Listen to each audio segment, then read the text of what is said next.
And we're live. Hello, ladies and gentlemen, and welcome to episode 102 of the Fans of Power podcast. I'm Tyler Baker, and of course, as always, is the Rotten Amato himself, Joe Amato, the king of customization. Joe, we doing all right this evening? Well, doing better than last week. At least my hearing's 100%. So thank goodness on that. I was worried that I was going to lose hearing in my my left ear, but well, thank God it popped and everything's good. So yeah, better than last week. Awesome, glad to hear it. There, so you ready to have a interesting episode this evening? Sure, yeah, horror related, well, definitely. And just want to say hello to JSP in the chat room. He's in the live chat, so he said, "All right, all right, all right." So he's doing his Matthew McConaughey, and he's here waiting. All right. Before we get into the topics of discussion that we've announced for this evening, there's something important I need to get off my chest. A while back on this podcast, back in January, there was a particular episode that I decided to vent some particular opinions that were, I mean, frankly, unnecessary, rude, unneeded, unnecessary to a particular group of people who've worked on certain podcasts and certain individuals. And I should have done this a long time ago. I've struggled with myself, and I know that I shouldn't have done so. But I figured it would just be a good opportunity to He-Man up, so to speak, here and apologize to the men and women that I understandably offended, upset, pissed off, rightfully so, for the things that I had said a while back. And a lot of people got hurt and were bothered by that stuff. And Joe knows me. Some other people know me. I'm not a an aggressive person by any means. I'm very passionate about this property and certain other things, but I'm not in the market of hurting people's feelings, so to speak. And the things that I said that day clearly were just some very bad taste. And I want to extend my deepest apologies. I am sorry to everybody that was upset with the things that I said because you had every right to be. And I apologize to those who heard it and didn't enjoy it to begin with. And I just want to say again, I'm sorry for all that. I apologize for all of that. No, yeah, I can understand. There's there's a customizer that I was targeting in that episode. He went by the name of Billy Ventura, and what hurt me the most in that episode was, I mean, the reason I said it, what got me going was this was a guy that I was helping. Like he would do customs, and he asked me. He said, "Joe, I see you make custom card backs. Could you make some for some of my customs? It'd help. Maybe sell them and get more money." I was like, "No problem, man." And we were cool. We talked. I made custom card backs, helped him out, and then suddenly messages started popping up, and I started seeing these posts about how bad my sculpting was, from his words, and how bad my painting was, and relation of what I can do with certain parts of action figures in relation to my body, which I'm not going to say it on air here, but and out of all of that, also then unfriending me and telling me another reason he doesn't want to talk with me is he was tired of seeing my posts. He said, "I'm honestly sick and tired of seeing your posts pop up in my newsfeed." That blew me away, man. I was like, I wasn't used to something like that. Meaning, I thought we were cool. I'm making custom card backs for his custom figures to help him out, and that happened to me, and it enraged me. And that's been setting with me this whole time. And would you believe it's weird how things work out. It was just a few weeks ago he contacted with me, sent me a friend request under his real name because Billy Ventura was a Facebook name. There's many people that you see do that. Sometimes people are uncomfortable with having others know they're collecting of toys or Masters of the Universe or working on stuff. And that was his name he used for it. But he contacted me under his real name and he said, "Joe," he said, "I want to apologize." He said, "I was going through some rough stuff back then." He said, "And I was saying things to you and stuff that I shouldn't have said and really didn't mean." He said, but my life is straightened out now. He said it's on a better path for him and his family and getting a new house. And he's proudly posting videos of himself, which is cool. He's posting videos of himself as his real name in a lot of the Masters groups. So he's embracing it, you know. And I said, man, I said, I accept your apology. I said, you know, and I appreciate you reaching out to me because I've always wondered what happened. But it was just stuff he was going through, and just so happened I might have been a person that was just in the target zone, and he didn't mean it. And that meant the world to me that, just like I said, just a few weeks ago, he did that. So, you know, I thank him for doing that, for at least letting me know what was going on. And in reference, like, to Brian Ozone, like I said, man, brother, I love you, Brian. And when I was saying stuff about, you know, like making money and, you know, getting free stuff and things from the podcast, you know, I know something he was mentioning in messages, and I told him, you know, if you want to do that, you know, feel free. You know, I hope you can get free stuff and, you know, get money and anything, whatever you can, anything that can help out with your podcast or you. I said, go ahead, because, you know, again, that's your prerogative. If you want to do that, you can do that. And I didn't mean it negative to him when I was saying it that way. I was just saying, you know, I didn't do that. But I guess when I was just so pumped up when I said it to him, it could have sounded nasty. And Brian, I apologize, man. I didn't mean that. And the same thing with Renee. I loved seeing Council of the First Ones, and I was part of Council of the First Ones, you know, at one time when they were, you know, doing their show. And I asked him, you know, hey, are you still doing Council of the First Ones? And he said there was just nothing new going on. Didn't want to talk about, you know, there was nothing to talk about. And I said, well, you got the stuff from the past and everything else. And that was me, again, insulting his show. I wanted his show to come back because I wanted to see him do more episodes and things. But again, if that's the thing, if they like talking about basically the new stuff, I completely understand and respect that, because that's what's so great about all these podcasts. When you look at things like, you know, you have us, we, you know, babble about everything, and you know what? People might not like that. People might not like hearing us talk about every single thing in the world. But I've noticed like cool little niches, if you will, of what I've seen in a lot of podcasts. Like, we'll babble about all sorts of different things. Brian with Galaxy, he has a good thing where he'll sometimes talk about things he finds, things he'd like to get, because Brian is a super collector. I mean, he's a super collector. So it's almost like, you know, his thing. And then you have the Waffle Mafia podcast that just popped up, and that's with Aaron Johnson. What he does cool is he'll like go over some things that they did in Waffles, and he'll do a certain character selection of something that he might want to talk about, a bio of somebody. And recently, another buddy of mine, Jeremy DeWitt, he started up with a show called Podcasters of the Universe. And what's cool is it's like he's reliving and experiencing the vintage mini comics or other things, and they'll talk about new stuff. But he'll actually sit there, and him and his co-host, they'll talk about like a mini comic and go through the entire story from beginning to end. So I guess that's what's great about the fandom of Masters, is you see that each of these podcasts has something different to everybody's likings. And what's wrong with that? You know, there's nothing wrong with that. It's great to see a variety, because for a Masters fan, I think that's actually amazing, because you could turn into all these different podcasts and get something different out of every one of them. So when I said that reference to Brian, when I said it to Renee, I swear, guys, I didn't mean that negative. I mean, I said it to you before, but I'm just saying it again so everybody can hear. I never meant a negative thing to either of you guys.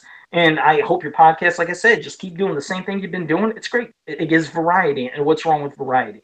And as for, like I said, the customizer and Billy Ventura, and now coming up, you know, to me and apologize, man, it meant the world. And he's, like I said, and you can see he's a whole different person now. The way he posts and says stuff, and he's so proud and embracing things. I love seeing it. So that's cool. So, you know, I appreciate, like I said, appreciate him reaching out to me. And I just want to say that to Brian and Renee. I think this is a good thing, to take time to do this. And I want to reiterate my apology to everybody that was put in an uncomfortable position based on those thoughts, and just, you know, I take great pride in not participating in such nonsense in the internet, and people who troll and all that stuff, and attacking people for having a difference of opinion, stuff like that. It's like, I can't stand that. And I broke that personal trait of mine that I hold dearly, that I don't like attacking people for having differences of opinions and things like that. It may sound differently on the podcast over certain subjects on that we talk about, but people in general, I made a big mistake when I did that, because that goes against what I believe in, and I man up to my mistake, and it was completely wrong to do that. And like Joe had touched on that too, that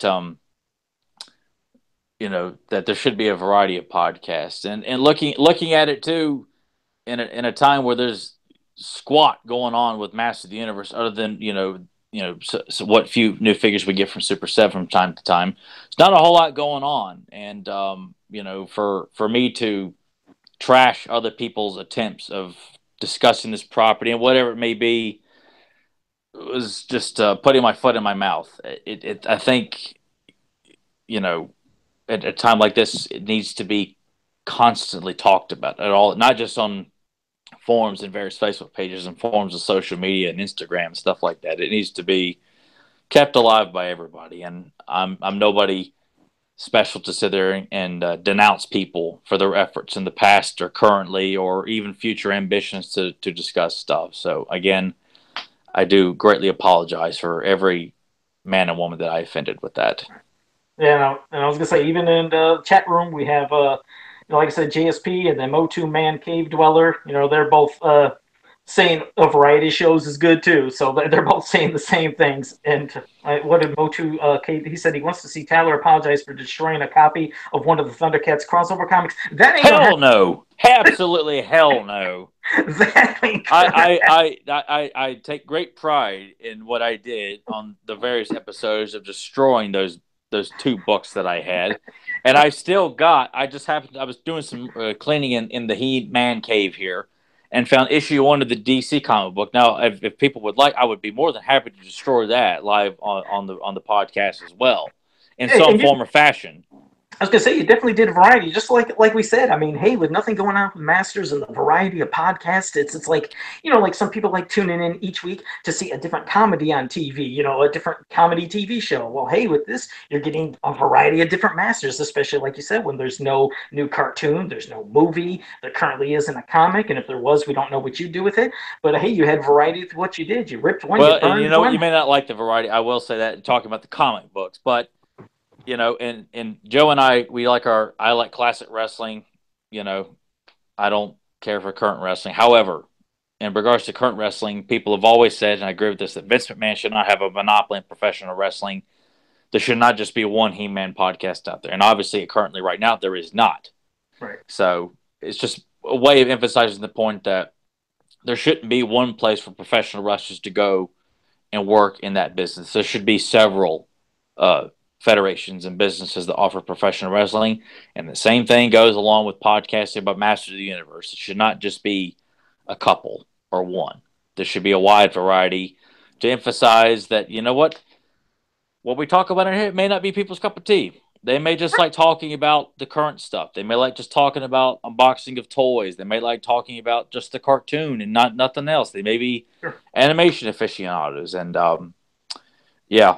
it needs to be emphasized that there's got to be a variety in a time when there's not a variety of He-Man stuff going on. So. Sure. And just a quick little side note when you talk about wrestling, because the days of when it used to be WCW and WWEF, whatever, when they were going head to head, I mean, it made both of them that much hotter to watch. And then, like you said, when it was all bought out, there went the fun. But at least now you have Global Force Wrestling, with Impact. They're trying to build up, and hopefully they'll keep getting bigger and bigger. And the reason I say this, I know why you say it. The fanboy wrestling fan in me would probably argue that, but because of what you're going to say, I'm going to encourage that. I hope they do well. Yes, because my nephew, Trey Miguel, made his Global Force Wrestling debut just 2 weeks ago. It was the coolest thing to see him, debuting on television, on TV, in a big promotion. So, man, I congratulate him for that, and just hope he keeps, getting more and more, spots and gigs, and just working his way up the ladder. So it's hard to picture you as an uncle who has a nephew that's old enough to be in professional wrestling. Yeah. Well, I mean, he's. Well, you still come off as extremely young to me. Like, you don't come off as someone who's old enough to have a nephew that's that old. I know. I get it from a lot of people, especially when they'll see me next to my nephew sometimes, like, wait, huh? But they're thinking, we're just buddies or something. Like, wait. Which is a nice little kind of behind-the-scenes bit of trivia for the fans who are always like, hey, Joe, take out the mask. Joe looks very young under that mask. You might say he's quite baby-facious. Faces. Whatever. Young. He would be a great Dick Tracy villain. You know, maybe Littleface, Babyface, or he's not Prune Face. No, God. So, Yeah, but he's so got a face. We do know that. He does have a face. Is the kind of guy that likes to go and hit on bank tellers at his local bank and stuff like that. They get all giggly and bubbly and stuff like that. So Joe's got the face of a ladies' man. yeah. So there's. I'm going this based on the stories that he tells me. Of course, he Yeah, could be that's making just up my all these story. stories. Exactly. I could be like the guy behind this mask because underneath on my shirt right there. That's what it really could be.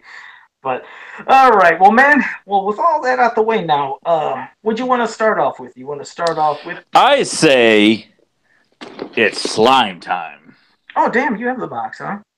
No, this is a mint in box slime pit. No kidding. Damn, and that's really good condition. That's a Yeah, I paid $30 for this on eBay about 4 or 5 years ago. $30. I mean, $30. It's wow. never been opened. It's completely sealed. I mean, it still looks. There's a slight cut right here. Hey, I at think least it's the just whole from front air. with the artist saved. That's what I always care about. Oh no, I mean everything. I mean it's pretty much untouched, slight creasing, but to me that gives it character on Can here. I see mean, the back a little bit more? Because I yeah. forgot about how the back used to be. I like that. I always like that different kind of art when they have unique art even on the back. I enjoyed the little illustrations of the back here, and especially because they continue to use Beastman on the back as the victim, like on the front, and with the various original Horde members capturing Beastman, forcing him in there. The Claw comes up and grabs him.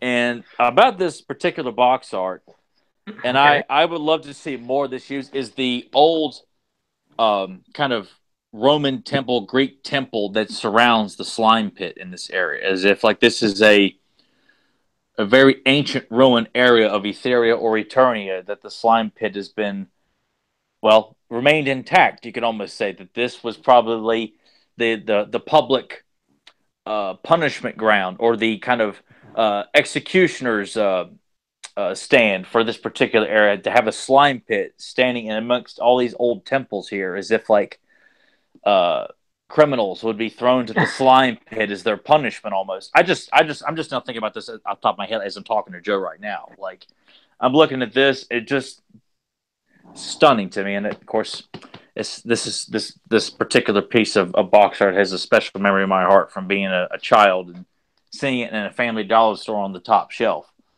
Family, So really? You know what's weird is people mention sometimes these stores. I'm like, I don't remember that where I was at. I didn't even remember Family Dollar, but oh my goodness, I couldn't even imagine. The thing about that box art, though, I don't know, maybe it's been shown before, but you see how it had the Masters logo, the Horde logo, the kids there. Is there a clean picture of that anywhere that you know exists where there's no stuff in the way? You know, I know sometimes like the Spanish. you mean like with I've done some Google searches and I found a good chunk of the slime pit artwork with no words on it. Wait, time, hold up. I want to say first one thing real quick in the chat room. Cave Dweller says they don't make box art like that anymore, but that's the one that's cracking me up after. We've got our first spammer. And even the Cave Dweller said it. He says they evade fans of power. They're saying, I'm giving away 3 iPhones and 8 to my last 3 subscribers. Does anybody please, people, don't fall for the where's my bottle of lotion right now, man? Because it's high noon right now in my pants. I can't believe that we just got our first spammer. So everybody in the chat room obviously is smart enough. Do not click onto this Ovo Cash, and I won't even give the rest of the name. I think we've made it now that we've got fakers running around in our chat room. We've been spammed live. Oh Jesus! So no, okay. So I'm sorry. So you said you haven't seen that piece clean with all the stuff removed, then, correct? I just said I did. Oh, you did? See what happens when... See, I don't even listen to them, people. I don't listen to Tyler. The majority of it. I'll have to double check if it's got the Roman or the ancient temple stuff, like the fallen head. I'll double check. I know I found part of it. Yeah, and the reason I say I thought I seen part was I couldn't remember if it was maybe from the Spanish box or one of the other international pieces. They place logos and things in different spots, and I think something more open. I think the international ones have got a lot more stuff written all over the box, though. Like they've got both the American and European He-Man logo on there, along with I think probably the Horde logo as well, written in a different language as well. That's what man, you know, of course you can't get everything, like, when you're a kid, you don't think about that stuff, but it just seemed like it would always been perfect that every one of those beautiful box sets, it would have been great if they had a poster that came with it to show the clean one, because like the ones for like the two packs, the weird unique two packs with Screech and Skeletor, and it has that unique art And like the that. Land Shark with I think was it Battle Armor Skeletor where he's That attacking Man at Arms. Well, you know what's funny? I have that, and I was Oh, able. I I'm know gonna. you do. Oh yeah, he's like, here we go, Joe, and his magical I'll, 15. I'll take a break from my podcasting and let Joe project his thoughts here. He's like, here we go. Well, that was the only time I've ever found something at a flea market. It was $15 for that 2 pack. But what's cool is most. See, I don't own all this mint and box stuff or carded stuff, so I can't remember how it was when I was a kid. But I think most of them they would put a smaller picture on the sides of those boxes. So on the side of the box, it's completely clean. That one might not, but No, this one has just got the pretty much a square shot of Beastman being covered with Hordak at the top of the slime pit. okay. Well, at least the it pack, like the 2 pack things, they seem to yeah. do it because that's where I got the clean shot of Man at Arms, Battle Armor, Skeletor, and Land Shark, and it's a really good piece. And if I scan it, of course, it can enlarge and it looks like a giant poster then. And I usually clean out the lines. If there's any lines or weird wear and tears, I can clean that up. But that's how I started finding a lot of the images was I was seeing they were on the sides of those boxes. So but not about, like you said, not everything I guess maybe did it, and of course it would have been great if it would have been on that. But when you get to the slime pit, I mean, talk about a set that was just a blast to play with. I mean, we'll get to some of its interpretations in posters and comics in a second, but as for the actual set itself, I remember loving, especially putting not Grizzlor. I was gonna say not Grizzlor. I love putting Spikor under there, and that might have been probably because of the commercial. Wasn't he getting slimed in the commercial with Yeah, Spikor? Spikor was being slimed in the commercial. Yeah. So even years later, like when I reset everything back up after out of storage, I mean, there was crust in some of the spikes that I was never able to get out, and I finally did. But of course, you would never spike or slime Grizzlor, Mossman, Ninja, or anything with cloth or that, you'd wreck it.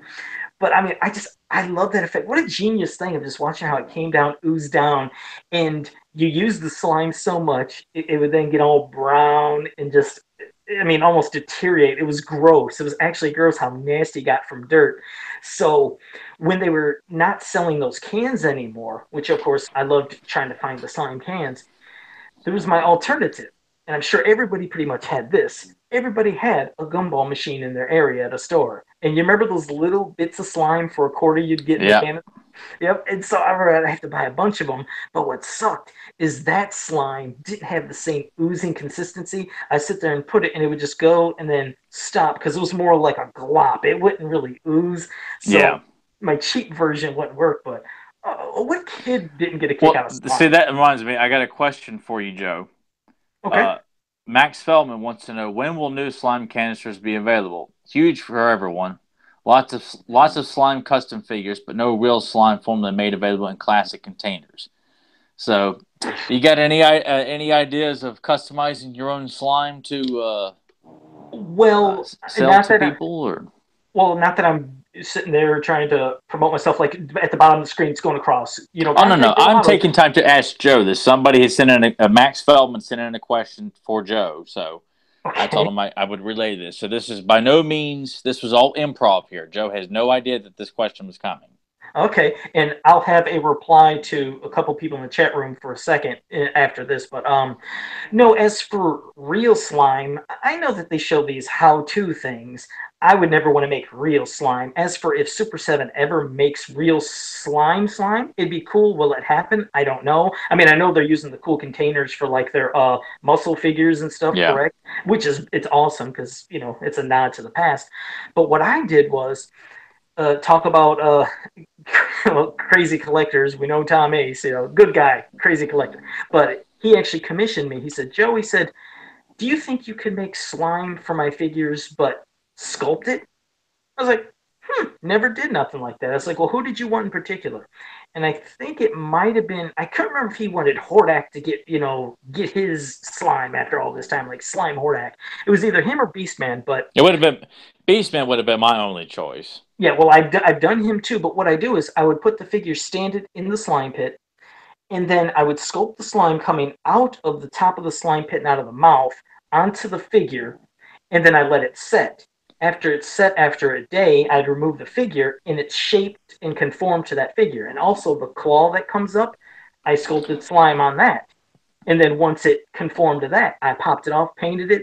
So I make cool display slime sets. It's like a two-piece thing, the top, Which and I then honestly think that would probably be the best thing, even coming from Super Seven, because I can't imagine people wanting to actually damage or destroy right. any of these classic figures just for the sake of reliving the childhood. I think doing what Joe has done is sculpting the slime that you can put on particular figures if you wanted to, because I could not imagine, because I never got to use that as a kid. I never had the slime pit as a kid, so it was. I mean, Um, it was fun, but you're right. I don't think they would want to do it to wreck current figures. I mean, maybe well, something. unless you've got a Molar, which I don't, but if I did, that would be the only one I would want to destroy. You know, Um, but I mean, I would maybe even give Decker a pass. Well, maybe King Grayskull probably deserves it though. I've got a King Grayskull. I would just love to just douse in original slime anyway. So slime was, like I said, it was just too cool back then. Because beyond even using it in the slime pit, I'm sure others maybe they did what I did if they had the Eternia playset. I put it in a moat. Oh God, did I love it? I would fill like with two of them. I had gosh, you destroying the Eternia playset with your what? slime on the moat. Why Well, couldn't you just put water in there? well, because what's funny is water was actually would have been more of a mess because then I would have had how would I have sopped it out of there or I had to use a rag and forget it. So I just used the slime and I would have like some other weapons besides the ones that were molded into the bottom. I'd put little weapons. I'd have sometimes a person getting stuck in the slime. Those were good memories. But I was going to say, as for my carpet, JSP in the chat room said, "Did any of your carpets get damaged by any slime?" He said, "I was reading about that in the art book."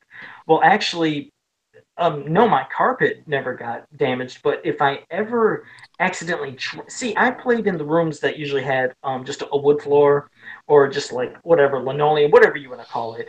I never liked that slime around carpet. Once in a blue moon, I would maybe put Castle Grayskull and the slime pit by each other on the carpet in the living room, and I would just try to slime the figures, but never have it touch the carpet. But if it did, oh, that was always a disaster. You get that nasty hair and fuzz and dirt, and it was done. So not many people usually want to take their slime by the carpet. So as for damaging the carpet, I don't remember it. It rarely touched it, but the carpet definitely damaged my slime. Did you ever have to use the Ghostbusters pink slime as a replacement for the He-Man slime? You know what's funny? I have those figures. I have a couple of figures that I think had that slime. Wasn't it? It was a weird kind of creature that you could twist a certain way. No, That oh no! But they made individual little cups of slime, just like the slime pit canisters as well. That was for Ghostbusters. It was pink though. oh no, I don't think. They had monsters for the Kenner toy line that used the slime that you would put in them, and they would kind of bubble it up, or it would come out of the mouth. You could throw one of the Ghostbusters in there to get slimed. But I was just curious. I mean, because that slime looked like the same consistency as You the know, slime pit slime, but just a different color. I wouldn't doubt it. I mean, my memory, from that isn't too clear. It's possible I did because, like I said, I tried the slimes from the store, so it's possible. Because there was another toy line. I think it was a Mad Scientist, and there was this one creature that you could operate in, and you could open up his chest, and it had all the innards. But I think slime could go in there too, and I might have used that slime. Like I said, I used slime so much, but once it was just cooked and done, it's like that was it. I didn't want to slime my figures anymore anyway. It's probably good that I didn't have it as a kid in hindsight, because I'd like to take good care of my toys as a kid, and if they ever got dirty or beat up, it would just it would really bother me. And I even though if I had gotten that, I'd have made the mistake of sliming one figure and trying to get him cleaned up, and I would just use it and just pretend the slime would fall. Knowing me, I just it'd been cold that one time, then I'd feel bad for whoever would have bitten the bullet.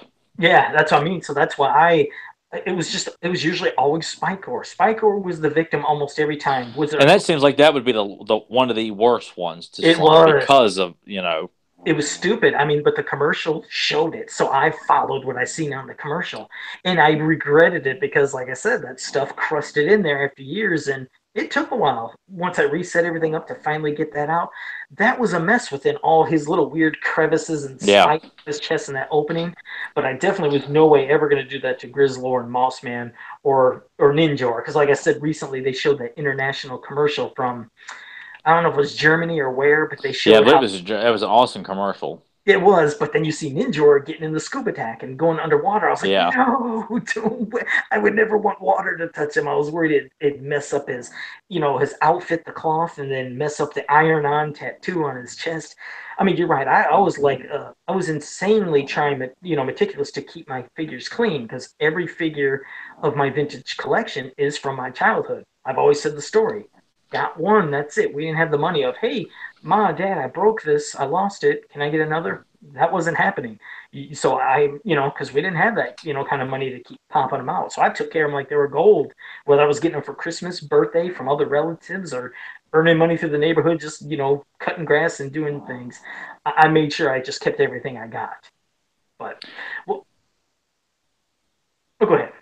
No, I was gonna say I've still got some of mine from my childhood, not all of them, but I still got a few. And of course, being played with, there's the wear on some of them, like most people have on their figures. But I never I took out think my harnesses either. You know how everybody usually will take them and interchange them? I was I afraid don't of know losing. how the hell I lost my He-Man harness because I was never about putting it on anybody else. But for some reason, it may have broke, and I spent most of my childhood without He-Man's harness, the power sword, the battle axe, and the power and the shield because I lost the weapons the day that I got home at my grandparents' house. So I just pretended since He-Man didn't have his harness that this is just like at the end of the He-Man movie when he doesn't have his harness. So I'm always pretending that the Uh, situation is like similar to the that where He-Man's harness has been taken off of him as a captor of Skeletor. So that and I used Fisto's sword to be He-Man's movie sword because it was this long broadsword. So I'm like, I don't have any other swords. I've got Fisto. He-Man's getting the sword. So yeah, You that's really did like that damn movie. You liked it a whole bunch to where you read it. Yeah, I guess so. I did, and I mean my original Blade figure had so much wear and tear on. I've still got him too, just because I played with him so much. I was so happy to have that, and it was that movie means a great deal to me. So I take no nonsense when people want to take the time to sit there and say the movie was stupid because no Orko, no Battle Cat, worst movie ever.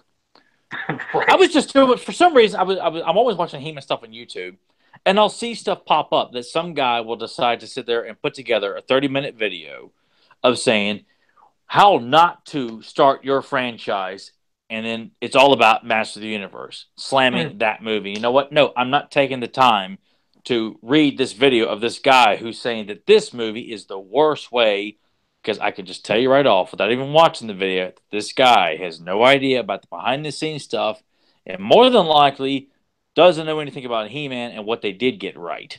And like I said, I've always seen things change, meaning a lot of the people who grew up hating that movie, which, like I said, when I first watched it, I hated it, but the more I watched it, I liked it. But as I've seen, when people watch it more and more, they've come to appreciate it and love and respect the movie. And especially when you find out all the, restrictions and things that, they were going through and money issues, you respect them more for what they were able to deliver to us. But then there are some fans that, maybe they remembered He-Man. They stopped kind of collecting even before the line ended, seen the movie, didn't like it. And even years now who don't collect but remember He-Man, just pretty much say, "Oh, the movie was stupid." But I always think if people give things another chance, you'd be surprised at what you might like. Like I said, my Well, original. there are some stuff that I'm like that argument does not work. Like, don't tell me to go rewatch Michael Bay's Transformers again because I saw it twice in theaters. Bought it on DVD, hoping I could, at least sit there and watch the Transformers. No, this whole idea of giving movies a second chance works in some cases. It does not work in all cases. So let me just emphasize that very clear here. What Yeah, we're not all, talking but about, but the yeah, He-Man movie, it's it does. And I was going to say a little heart wrenching story right here in the live chat room. There's a poor individual. His name is Nathan Kennedy. He said, Mr. "Here, Kennedy. here comes his story." He said, "Hey guys," he said, "listening to this on my way home from my crappy job." Okay, well, I love how hopefully. he wanted to emphasize that his job is indeed crappy. Nathan's had a rough week at work this week. Right. Well, he said, "Just wanted to say that my parents never let me use any of the slime. they'd always make sure to remove it as soon as we got home. I was like, oh, that's heart wrenching. Could you imagine being a poor kid? You're watching the commercials, you're seeing everything else. You can't wait to use that slime. And your parents say, goodbye, throw the slime and just give Let you me the let me tell can. you something about Nathan's childhood here. His parents held on to every box of every vehicle or playset that he had as a child, from the firehouse to the Batman Batcave to the Batmobile. I mean, it was just like his parents knew that he was destined for a life of collecting toys and getting back into this stuff once he met me in his life. It was just like, no, you do not feel sorry for Nathan. It was like, I went through his comic book collection, a few years after we met. And I'm like, dude, do you know what this is? He goes, no. This is the first appearance of Venom. This is a $300 book. Huh, how about So, that? so he secretly loaded. No, so do not be feeling sorry here for Nathan because he did not have the slime as a kid here. Wait, how cooler? Like, I'm sitting here under the impression that his parents would dump the slime. How crazy it'd be they buy the Well, slime I for could you. see I But could see his mom because his parents are the coolest parents in the world. I could see them being like they kept a nice clean house. I could see them not being too keen on the whole slime thing because what child at that point likes to get kind of for the moment until you realize the damage has been done. Now you can't go back. You've destroyed your toys with the slime here. But I'm getting too excited. Go ahead, Joe. like I said, your picture. What if they weren't dumping the slime? What if they just were buying the slime when they got home? They said, "No, you can't use it. Maybe later. Maybe later." And let's say they went to the store and did it again, and then you find out that he's got like 30 of these sealed slimes in a storage room, and you know how much those things are now sealed. So it's like, yeah, maybe we shouldn't pity the guy, especially if he's going to have this stuff and he's going to be loaded and be rich. So no, but it's a cool little story he mentioned. I can relate, Nathan. Of course, I wanted the slime pit so bad as a child, and my granny wouldn't buy it for me. And of course, I don't know how much it was at the time. And my granny bought me other He-Man figures too, so I can't fault her for that. She's the one responsible for getting me Tongue Lashor and Ratlor, and taking me to Hills. When my mom was in the hospital giving birth to my brother, she took me to Hills while she was in the hospital prepping for his birth to go get me a He-Man toy. And that day I went and got Tongue Lasher. So she didn't get me the slime pit, but she did get me Tongue Lasher. So Well, got of course, something if I out tell her that story now, she just kind of look at me. Yeah, I remember our car broke down that day. That's right, it did. There's always something bad that comes out of something good. Yeah. But well, now beyond talking about some of the great art, which, like you said, we've seen the art from the box. We know the great poster from Earl Norm where Buzz Off is getting slain. Oh man, that's one of those that I feel like you see it a lot, but I feel like that needs to be a much more prominent poster that's used. To have Buzz Off. This toy line is, I think it's just 86, Buzz Off's 84, to have a prominent character, and he's displayed more prominent than He-Man is in this poster too. I mean, in Earl Norm, I mean, he just sells the hell out of the slime aspect in that poster, man. Oh no, that's I mean, every poster he did was beautiful. So Yeah. we got that. We had this one confusing one. I had it on a I think it's one of these weird sticker trading cards or something. And also, I know it was used, I think, for some international magazines, but there was one where you seen, out of all people, Roboto getting ready to get slimed. And I always thought, huh? I was like, how Isn't is that that? in the style guide? Maybe it's a style guide, but I know that they used it also for a cover of one of the UK magazines, I believe. They used that Okay. exact picture for that. And that thing just, I always thought, but how's Roboto going to get taken over by the slime? He's You not. don't question this. If the I slime did. turns people into slime monsters, you're going to turn the robot into a slime robot. It's going to reprogram his brain, and he is There going you to get go. Or it's anything. going to get in his gears and destroy him. It's going to do what it did to your toys. It's going to destroy your toys. Cook it It's up. going to destroy the gears and goop it all up to where they can't function. And then his heart's going to go out. Or touches it. Hey, maybe it gets to his heart and corrupts it. That's the only thing that It maybe corrupts his heart. That's what it is. That slime turned into an oozing, But heart. Yeah. Oh, yeah. There we go. There. Plus, I've also seen that Earl McCarthy's art of He-Man trying to save Stone-Dar from the slime pit too, which is really cool. another one. And well, I guess at least the most iconic reason we remember this, the slime pit in some media was Escape from the Slime Pit, and that's where, of course, you see He-Man gets slimed, and He-Man becomes like a slave to Hordak, a slime monster, and he's completely different. His face, he looks angry, red eyes, just gooping with slime. I mean, what a cool way to see an interpretation of He-Man, but also to see what this thing can do to people. You know, what its whole goal is to turn these people into these mindless slaves or monsters to do Hordak's bidding. So that's what was cool about the Slime Pit, at least when you finally get to see it in some kind of mini comic format. And it was used in Star Comics too. What's that? And it was used in, I think, Star Comics yes, too. Yes, also. Star Comics did an issue based on the Slime Pit as well. What I don't recall it being as memorable of an issue, but it still focuses on the Slime Pit nonetheless. And just as I just kind of feel to keep the word of mouth going, I put reference to the Slime Pit in the mini comic that Carson and I did. Oh, okay. Yeah, it's not mentioned or anything like that, but you can't miss it. As a fun little nod to it. Like you don't actually see the actual slime pit, but you'll get it. Those who bought that book will know what I'm talking about when you see it. I was like, this is a pretty cool idea. I like it. All right. Look forward to it, and also see that's the thing. We never got the slime pit in any of the cartoons. And God, I think the skull is featured in the She-Ra cartoon one time, I think, but I cannot remember what episode it's in though. Yeah, but it would just been great to actually have the slime pit. It's kind of surprising that it was not featured because so many, but then again, too, well, no, it still could have worked because the She-Ra cartoon was featuring He-Man characters like the Rock Warriors and Snout Spout and various other Horde members that never featured in the He-Man cartoon. So, yeah, why wouldn't the slime pit have been featured in a She-Ra episode, Preferably one where the Horde captures He-Man and turns him into a slime monster and She-Ra's got to battle He-Man to bring him back. How cool would that have been? And I'm sure, you always think, how would they have handled it? How would he have looked? I know that because of obviously how, they wouldn't want to overcomplicate it. Like, let's say He-Man got slimed.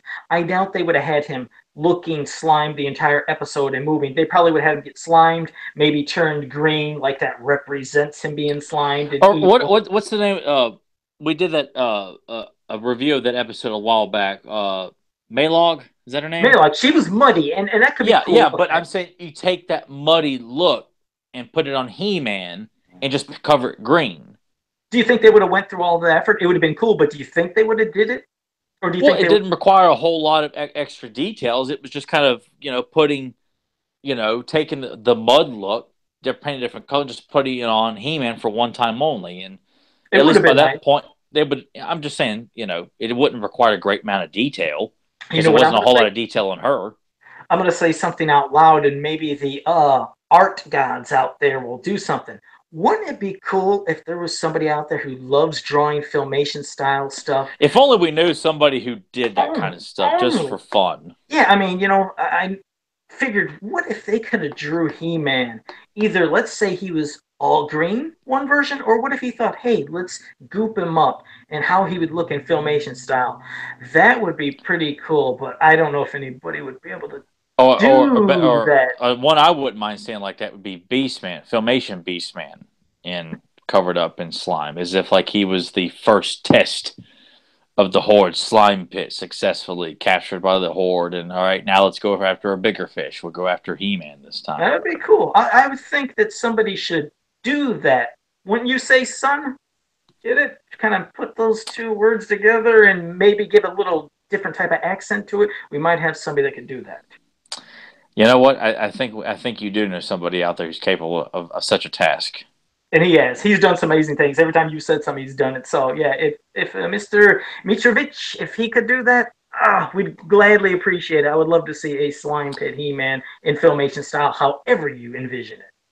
Yeah, that'd have been really cool to see. Beastman, He-Man, one of those two. Hell, I don't care. But just to see what that would have looked like, because it just seemed like such a no-brainer that would have been a whole episode of She-Ra featuring the slime pit, all about the creation of the slime pit, testing the slime pit, capturing He-Man and She-Ra and one of the other, like Froster probably, having to go to the Fright Zone, we have to have She-Ra and one of He-Man's buddies. Like He-Man comes to visit and Snout Spout's there or something like that, or Buzz Off or something like that. To tie into the poster, yeah. Tie it into the poster or something like that, but it just would have been cool to see She-Ra teaming up with one of He-Man's pals to go save him from the slime pit. Yeah, that actually would have been cool. It would have. Yeah. And of course, I remember then we come along to the 2000X slime pit. Boy, I was so let down. I was so let down. I mean, I know and I can understand when they're trying to do a different vision of something, but that's so iconic. I mean, to They weren't change it. trying though. They were trying. It was just taking Skeletor's throne from the cartoon and giving him the slime pit and just using the little bone soldiers, which I never cared for. They didn't do anything. It's like, this is your slime monster. I bought it because I was a He-Man nut. I bought one to take out of the box. I can't remember if I bought one in the box too or not, but it was just one of those things like, man, the box sucks. This whole thing sucks.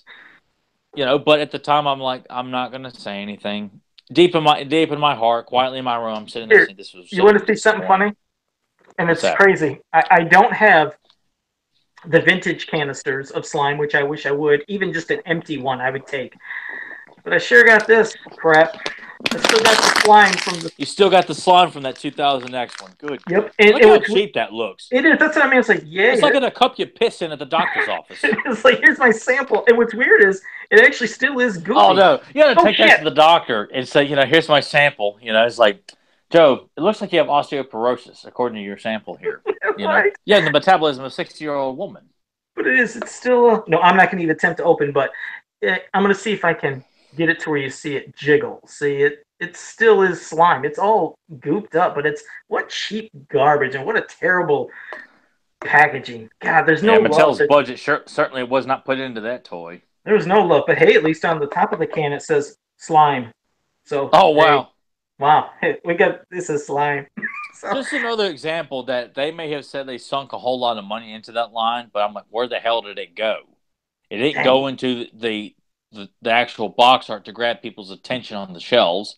It didn't go to advertising because I don't recall there being less than a handful of commercials that were aired on TV. I never realized how sad this is. I mean, after looking at how the Hordak lid is on the vintage one, and all we get is just a... Yeah, and you get that illustration of Beastman being covered in slime, and no, that's what you get. Slime. So let's pray that when Super 7, if it can happen, we get their version of a slime pit, which they're going to do it justice looking vintage, but up in maybe a little more details into things. It'll look beautiful. It will. But maybe... Well, yeah, and it would just be a great display piece to put down. Because right now I've got my original slime pit behind the Classics Horde on here because I got my vintage shelves jam-packed as it is. But I would like to see a slime pit done in scale because it's not a big place. It's just kind of one piece, essentially. And to have that done... maybe a couple of little extra things thrown in there with some beautiful box art. I think I would. It would be a fantastic display piece, but it makes you wonder, if they wouldn't go the route of actual slime, which that's really debatable. I don't. I think if they were to give us like a little throw it like a can that looks like a can of slime, like give us some new Beastman artwork being slimed, but.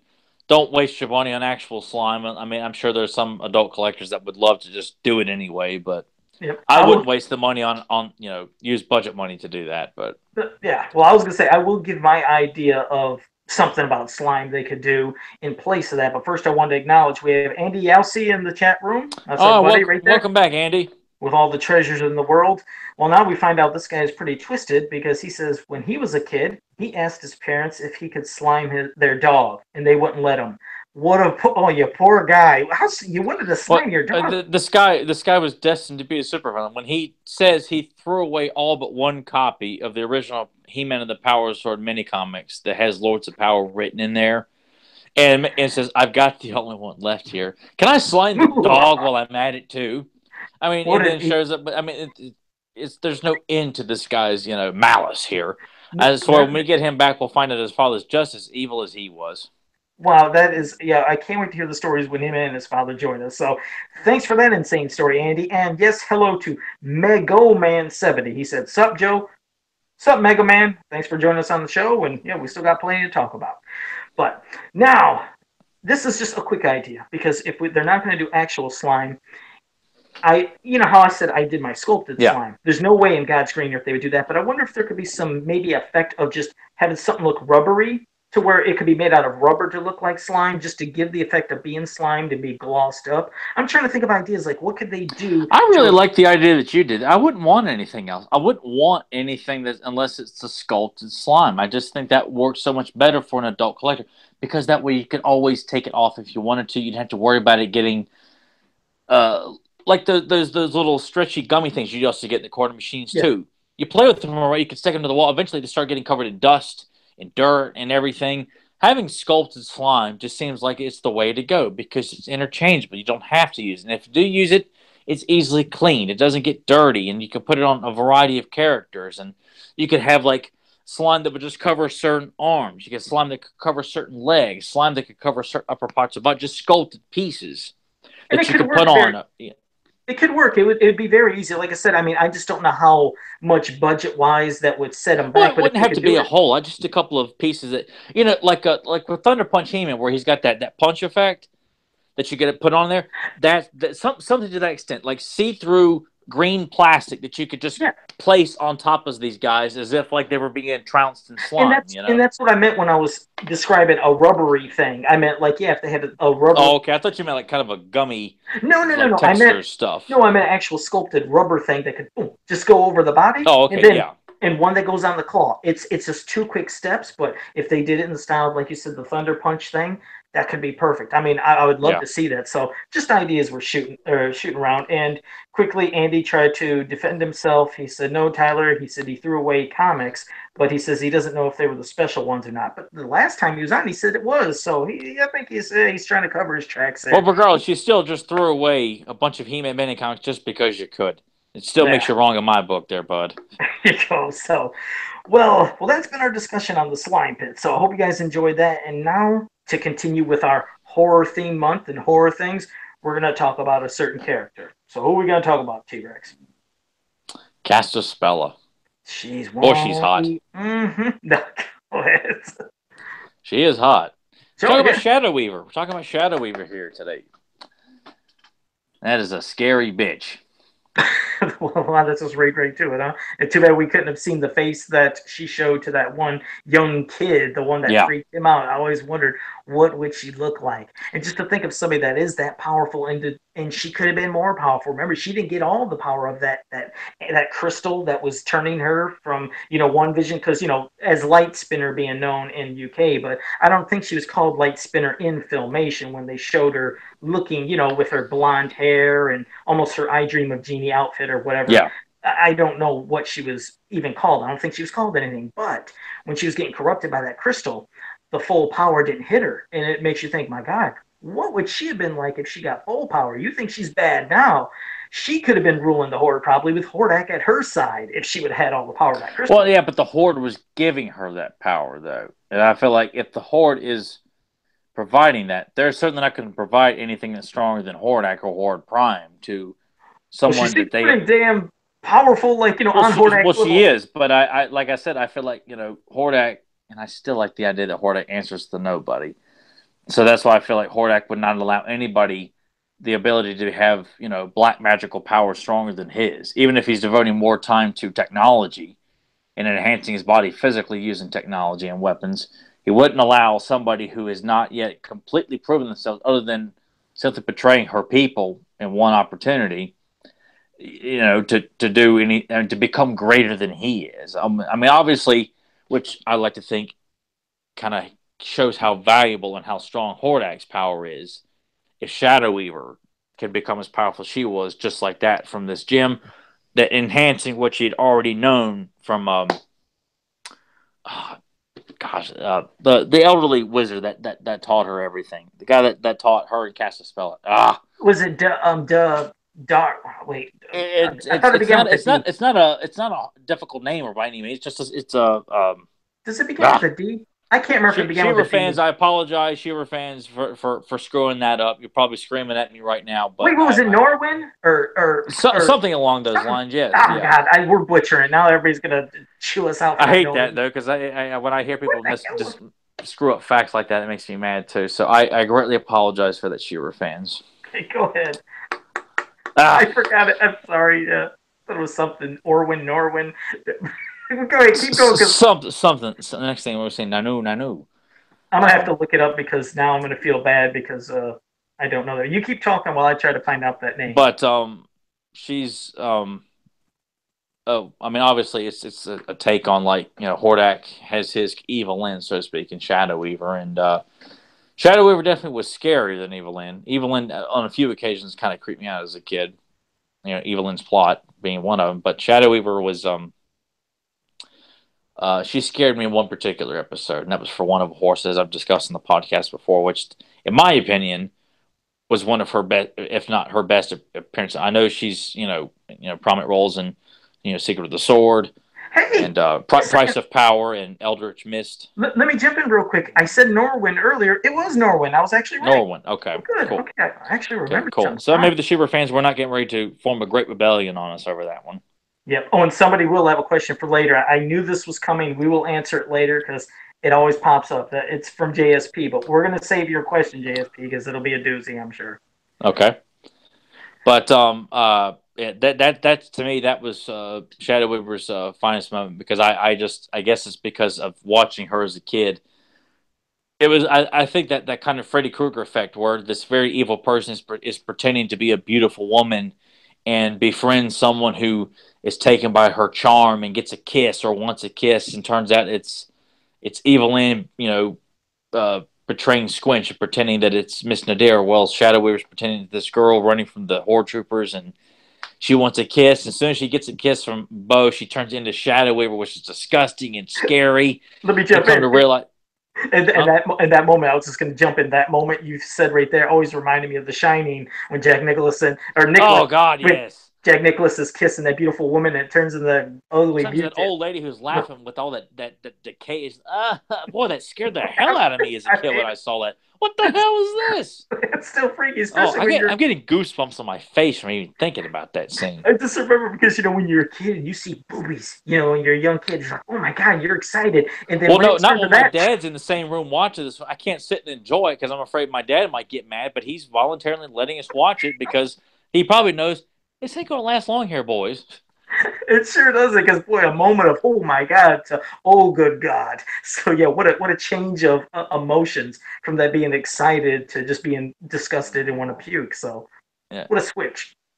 Oh, because I remember, like, in the TV version, they'll show Jack walk in and you see this girl start to pull back the shower curtain, and then it cuts and it shows Jack coming back to the room and goes, I didn't find anything, not a damn thing. And I thought, you know what? I know what they cut out, but that makes it even much more enjoyable. As if, like, Jack Nicholson went up, found this beautiful naked girl in the shower room, did the deed with her, and came back. Didn't find anything, honey. I Not a never knew damn that. thing, Wendy. I I was like, never. oh, that's so funny, unintentionally funny. I actually never knew that about the Well, television that was version. just a one TV version I saw, like, on Fox or something like that back in the '90s. It was like on a Oh Saturday afternoon or something. But yeah. but no, for one of a horse, I know people will say certain other episodes because they hinted her backstory with Casaspella, which is an interesting you know rivalry. Gosh, it's always a hard word for me to say, to set it between the two of them, and it makes sense. Um, but for Once of a Horse is always going to be my go-to episode, just because as a kid it was such an impressionable episode of her being so deceitful, and the situation that Swiftwind was in, where Hordax is. We'll have to do a commentary for that episode at some point, where Hordak gives his speech and makes Swiftwind cry, even though he's kind of standing there defiantly, towards Hordak, and Shadow Weaver's plan to steal Swiftwind to give to Horde Prime. What a bitch, Yeah. But that's what makes her such a likable villain, because it's a simple plan, stealing a steed, but it's the dialogue and the mannerisms of these people to get Swiftwind. That's what makes it such an affecting or an effective episode, because it's a sense. I mean, in every cartoon, you see someone try to kidnap or steal the protagonist's buddy or their pet or their girlfriend or whatever the case may be. You've seen it 1,000 times, but there was something very very uh, effective and very evil about Shadow Weaver and Hordak in that episode. Plus, you got Shadow. Hordak, being pissed off at Grizzlor, and Mantana suggesting gifts for Horde Prime in that episode too. So Yeah, and what it is about Shadow Weaver that I always loved so much was, I like you said, that she could be scary, but she was never put in that position of a Mantenna, a Leech, or anybody else where she was No, like talked down to by Hordak.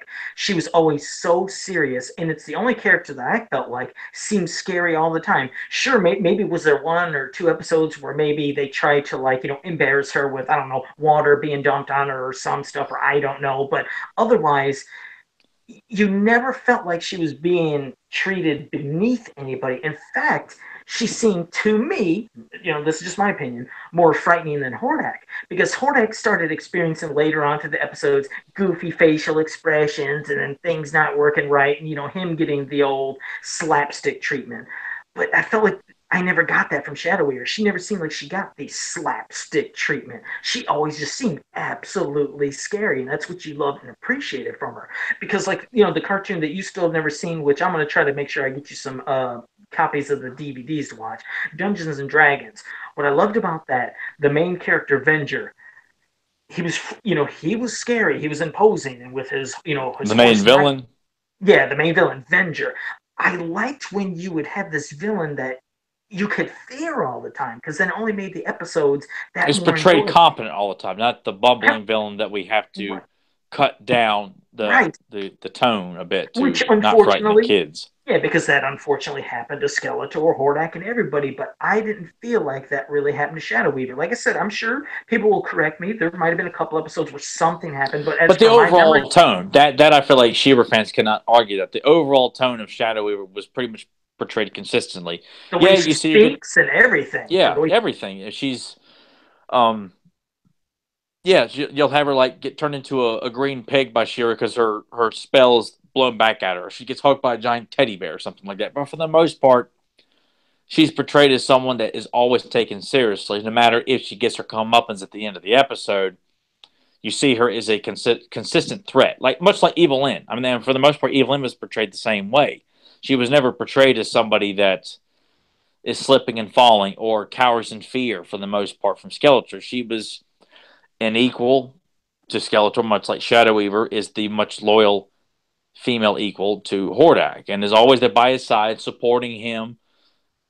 But Shadow Weaver, I don't recall doing a whole lot of plotting against until she loses her temper in Shadows and Skulls. She's like, I have had enough of this. I'm going to team up with Bonehead and get my revenge. Whereas Evil-Lyn is always constantly plotting against yeah. Skeletor. Shadow Weaver is a lot more faithful to Hordak. And another thing that helps with her is just, I mean, obviously her design in general, which is scary, but that what I love, it's how I've always explained about not seeing a face. What's behind the mask. You see eyes, but you don't see what's there. So she can always look frightening. But of course, yes, can they maybe animate the eyes to look like it's in a goofy upside down expression? Yeah. It's something goofy. But otherwise, you're not going to get that from her design in general. So that's what I mean. She always appears evil. She sounds evil. She's accomplishing so many things and goals with her spells and stuff. It's like they did her so well compared to almost everybody else in the cartoon, of at least from villain side, of staying consistent, of being this taken seriously villain that you would not want to cross. So because obviously she's a very powerful witch. So I would have. Oh, it just sucks we never got her and the Horde and everybody else in MYP. If MYP could have continued, and you can only imagine if we got Shadow Weaver, what she could have been like in that. So it would have been. I'd picture her being a lot like the witches from Beastmaster that were with Rip Torn, his character Mayax. We get there's three repulsive, like they have beautiful bodies, and they turn her and look, and they're the most repulsive women you've ever seen on the planet. Just hanging over a cauldron and constantly by his side and talking about the prophecies and doing evil deeds in his name and stuff like that. That's what Shadow Weaver would have been had we gotten an even more serious interpretation of her. I think the witches from Beastmaster, that would have been, because they're scary as hell. And Shadow Weaver, I mean, look, I don't think I would want her green, grimy hands coming at me trying to grab a hold of my face. And I think a reason you wonder what would her face look like. I'm telling you, sometimes when you see what you're always wondering something is going to look like, when it happens, it never lives up to the expectations. Like it ruins the mystique of that. That's why I don't want stuff like that ruined. I don't want to have someone be given the responsibility of designing what Shadow Weaver's face looks like, because millions of fans around the world have an idea of what she looks like, and you know what? It's all going to be different. Yeah, and I And wouldn't want to see it. It's just like when no, Orko was finally revealed, when James Etox showed that. There came a lot of jokes from it. It's the same thing with Horde Prime. I always see him, he's like the Wizard of Oz, behind the mask, behind the curtain. What is this? Is it just somebody controlling a big animatronic arm? And it could be a little two-headed, because remember, one tie for both heads. So you figure Horde Prime has two heads, at least from the episode where I think Beast or for one of a Griswold, horse, that's where the tie yeah, for two heads. where Yeah, Grizzly's got one for each head. So you wonder, okay, what do he look like? Or is he a giant? But sometimes, like, I don't want to know. I I don't just want to don't. know. Yeah, I didn't want to see Dr. Claw from Inspector Gadget. There's just things. That I did want to see because that drove me nuts as a kid. Is like wondering what the hell Doctor Claw looks like. Oh my gosh! And of course, it was fascinating to always see whichever agent he was talking to in that episode. And you keep thinking, of course, in the opening sequence too, when Gadget walks in there, turns the chair, and it's just just the hand sitting there, and there's nobody in the chair except the bomb. You're like, oh man, it's. Yeah, some But things I'm maybe, glad but we never did because it would not yeah, have been able to live up to the idea or the no, no doubt. expectation. I was gonna say to Grimbot too in the chat room. No, don't worry, I'm not gonna spoil Avenger for Tyler. He'll be able to see him and everything else, and I won't say anything about Avenger in general for what maybe some fans know about him. I'm not gonna say that, but well, I did want to add, or not add. I did want to get to one So that question. Avenger was Dungeon Master's like pupil. We yeah, something like that, but we won't say in case there's fans out there that don't know, but I won't really expand upon that, but there is something, there's a twist there. But Okay. J but JSP does have a question which always comes up. So who is most powerful between Shadow Weaver, Evelyn, Sorceress? Ah, Sorceress. wow, that was just pretty quick. What is your reasonings behind the Sorceress being the most powerful? I mean, Grayskull is the pinnacle source of all power between both planets. Crystal Castle's got a great deal of power behind it, but you know, Shadow Weaver and Evelyn do not draw power from that. Sorceress draws power from the power of Grayskull. I mean, there's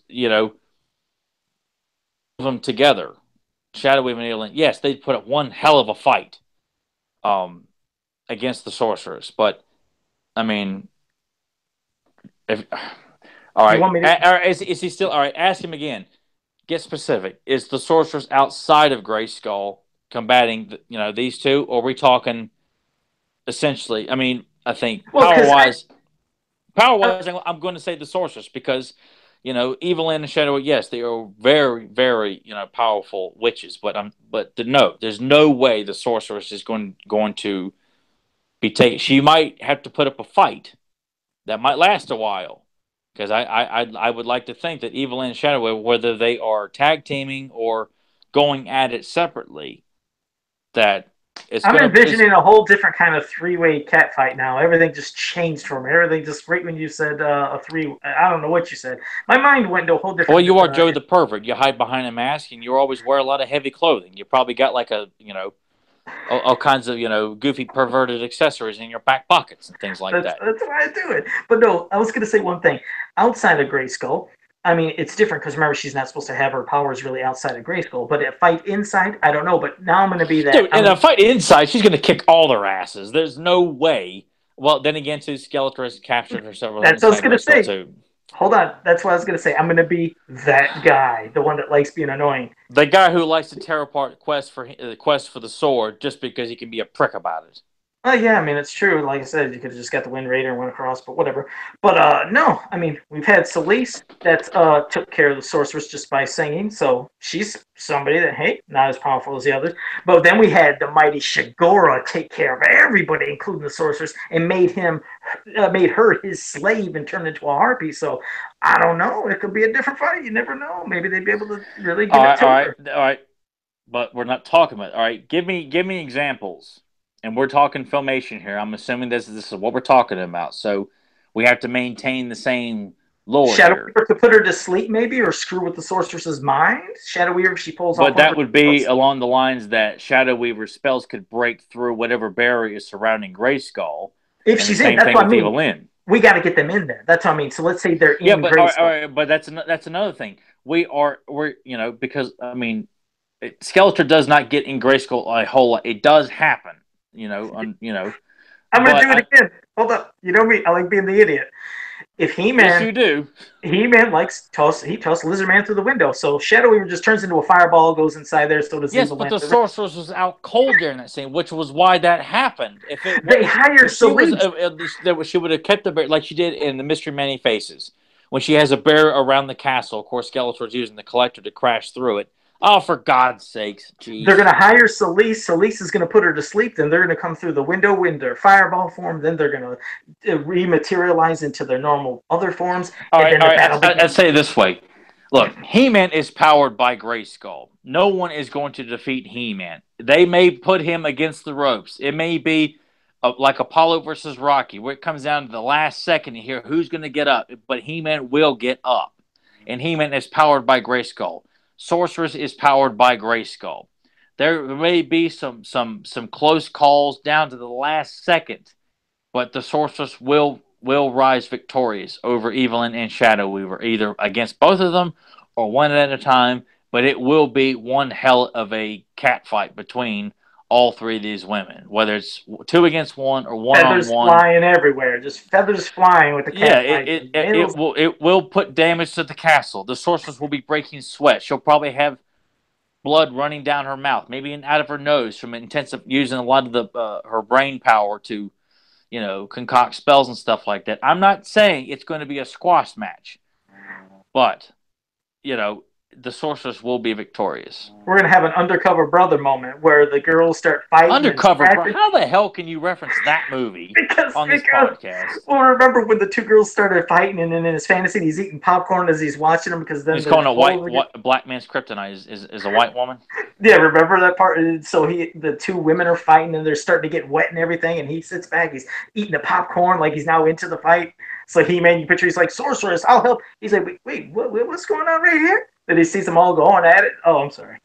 I take great pride in the movie references we have on here, but you mentioning an Eddie Griffin movie on this podcast is not something I take great pride in. I like Undercover Brother. So. Of course you would. Gosh, you probably got Corky Romano on full screen DVD too, don't you? No, I do not have that though. Yes, you do. You probably bought it at the bargain bin at Walmart years ago. Oh shoot! So, but no, along with the best of He-Man, so you can say, I know He-Man. I got the $5 bargain bin DVD. I know the He-Man cartoon. Exactly, I got it. Like, Joe, did you ever watch it? No, I ain't watching, but I do have this right here, nice and sealed. It's still wrapped in the package, but I do have it.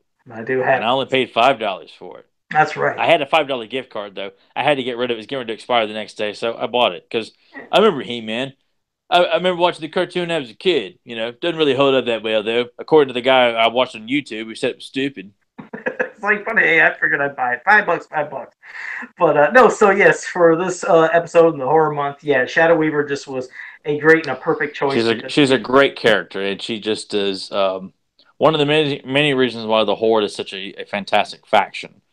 Yes. And she is, without a doubt, the ass-kicking female of the Horde. So she is. I mean, that is my opinion, though. And I like Scorpio over Catra. So, I just see her as in general, not just as female. Well, I mean, but just I'm the ass kicker too. I mean, she's not someone to be trifled with for taking light. Whereas I think Catra's just, she's a gas bag. She's all hot air. She's all talk. No, it's I meant, and that's a sucky thing that you've seen with some of the other ones, like Catra. She every time she turned into that Panther form, she did nothing. She was always falling. Well, I mean, from a persona, like her persona, not how she was executed in the cartoon, but just her persona comes off as a gas bag, someone who, she's been given this important position as force captain that she didn't have when Adora was around. Now that she's got it, she's just, you kind of get the vibe that she really thinks that she is she's top of the line. She is right there, right below Hordak. Is like, I'm in control here. I'm the leader of the people here. I'm running the show here. Like, it would have been great just to see her portrayed in such a different way. I mean, we'll eventually talk about her again another time. But yeah, Shadow Weaver, like I said, no doubt from beginning to end. I mean, she always just seemed like had the top-notch treatment and was taken seriously as being from top. Whether female, creature, male, however you want to put her, she is right up there at the top with Hordak. And sometimes, for my opinion, I see her above Hordak because I just love how she was portrayed. Just she never got the ham and egger treatment that almost everybody else did, and that's why I love and respect her more than any of the Horde. Seeing Shadow Weaver.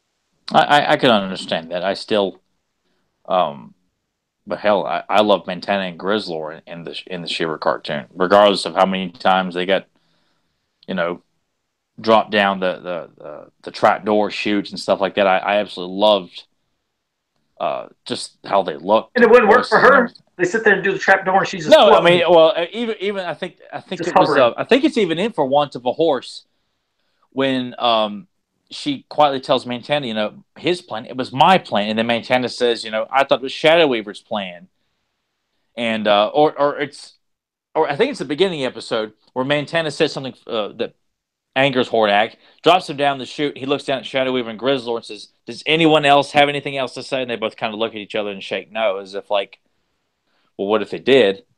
What's it going to do to Shadow Weaver? Yeah, she'd just be You know. hovering right above that hole. But of course, if it was Orko and But she knows her place in the Horde. She is subservient to Hordak. She's not a backtalker, which is why it seems like, well, for the most part, he respects what she has to say and gives her credit.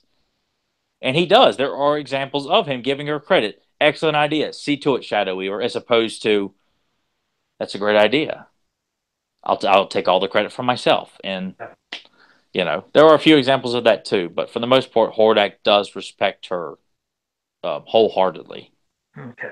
All right. Well, next week, like I said, we'll continue our horror month. We'll have another thing, place, person in We general. got to do Hordak at some point. We need to do Hordak. We have yet to do Hordak. And I imagine he'll come up at some point in the next. We got 2 more weeks of October. 2 more. Yep.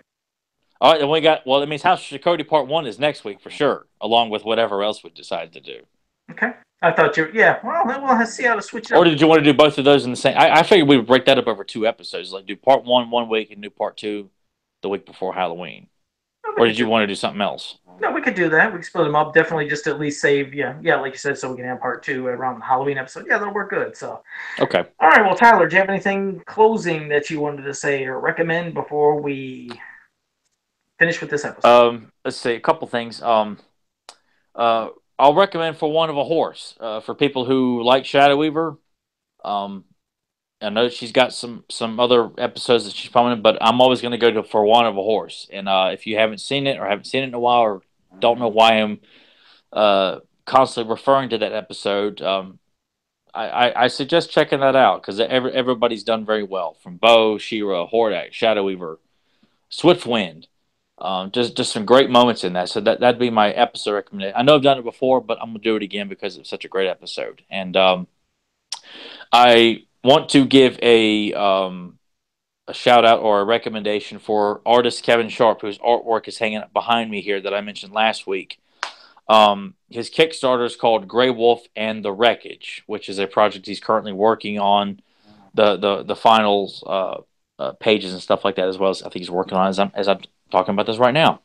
But he's got that going. I'm assuming you could probably still purchase it. It's 2 comic books. I've got samples of it. I don't have one on with me right now, but it's beautiful artwork. And he's also he does commissions.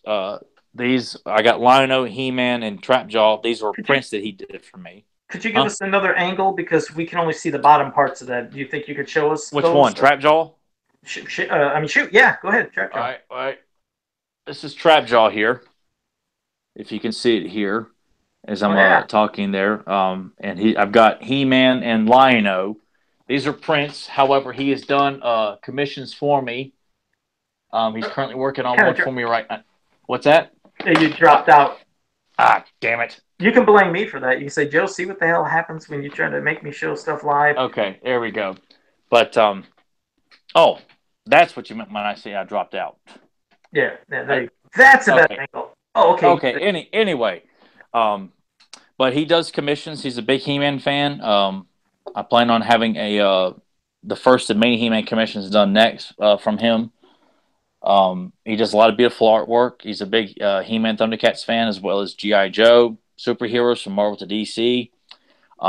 Very super nice guy. If you're interested in having some commission work done, he's anxious to tackle whatever you want to throw at him because he loves to draw and he's passionate about this property. So if you want to see Shadow Weaver, you want to see Clamp Champ, you want to see Lizard Man or Sorceress taking on Evelyn and Shadow Weaver inside the halls of Grayskull, this man could do it for you. In a cat fight. In a cat fight with feathers all over the place if you wanted to. And he's on Facebook. He's got an account on DeviantArt as well. Just look up Kevin Sharp. Sharp ends with an E. And check his artwork out. I love his work tremendously. He's a very good guy, and he doesn't know I'm doing this. So I'm doing this because I believe in promoting good quality work, and he does some fantastic artwork. So go check out his work if you're looking to have some personal work done or want to see some ideas put to paper. Awesome. All right. Well, as for me, I have nothing but to tell everybody where to go. You can go to fansofpower.com. The way you were saying is like I got nothing else to say, but they can go to hell. No, no, I just the way you kind of slight drop off, like he's gonna say that, isn't he? No, not at all. But I appreciate everybody in the chat room. Yes, thank you everybody for showing up. And yep. Andy, if for some reason you happen to find another original He-Man of the Power Stone lying around that says Lords of Power, I'd be more than happy to hold on to it for you. Yeah, I'm sure you would. So, but yeah, we'll appreciate every one of you in the chat room for your questions, your comments, your stories, anything you had to say. Thanks for showing up, Nathan. Yeah, it was cool having his story too. And like I said, we appreciate you being here. Hope you're going to be here next week also. But I'll just tell you, go to fansofpower.com, go to popculturenetwork.com, go to hemanworld.com, and on Facebook, go to Masters of the Universe He-Man and She-Ra Ultimate Fan Group. All great places, all great people. So until next time, have a powerful day. Good answer. Good answer. I like the way you think. I'm going to be watching you. Wait, I know that. Oh wait, that's from Sidekicks. That was the coach. That was Bull, right? Or no, or shit, or shoot, or wait, no. Wait. I'm gonna be. Damn it! I know this. Wait, no, damn it! Stop it. Hold on. I know this, Tyler. Hold on.